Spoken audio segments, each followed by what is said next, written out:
Okay, right now, video game design is not a big business here in New York City, but one studio is definitely trying to change that. Fox 5's Allison Morris takes us inside Avalanche. What gives? It's so cool. I have a confession to make. I knew very, very little about gaming. I know it may surprise you. I don't spend a lot of time at home playing video games, so I had a lot to learn here. But, you know, developing video games is a totally incredible process. I knew so little about it when I visited Avalanche, and I was blown away by both the level of talent and the brains it takes to design these games. There are physicists, coders, math geniuses coming up with algorithms. There are artists, programmers, you name it.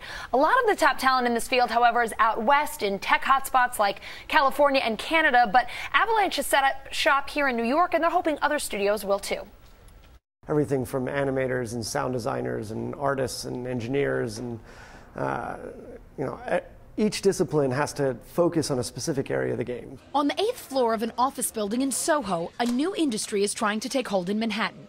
This is Avalanche Studios, one of the only console video game developers in New York. We are an independent, privately held game developer specializing in open-world action-adventure games.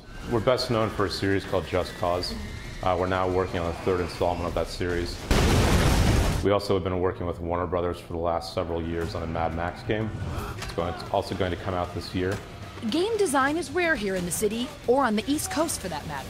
The saturated markets for game development, it's all on the West Coast, Seattle, LA, and then in Canada as well. Tax breaks and the large pool of tech talent out west have made it harder to do that kind of work here.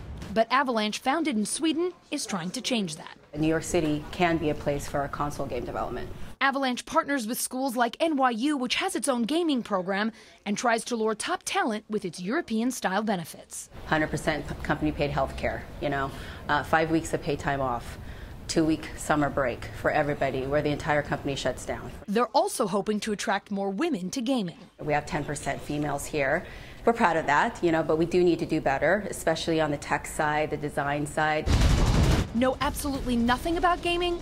Just Cause is an open world game.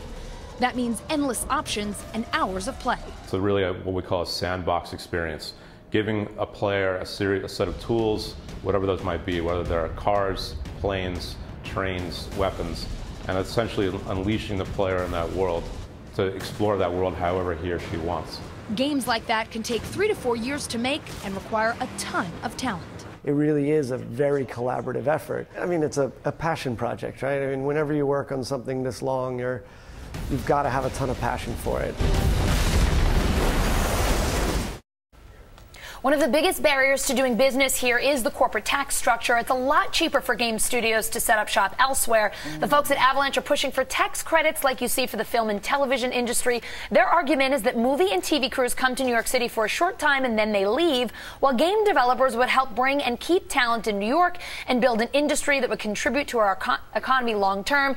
And you have to love their policy for their employees. 2 weeks vacation for everyone in the summer, 5 weeks additional vacation a year, 100% health care paid. Those incentives are coming. Wow, you can bet. Why wouldn't you want to bring another industry to the city? Right?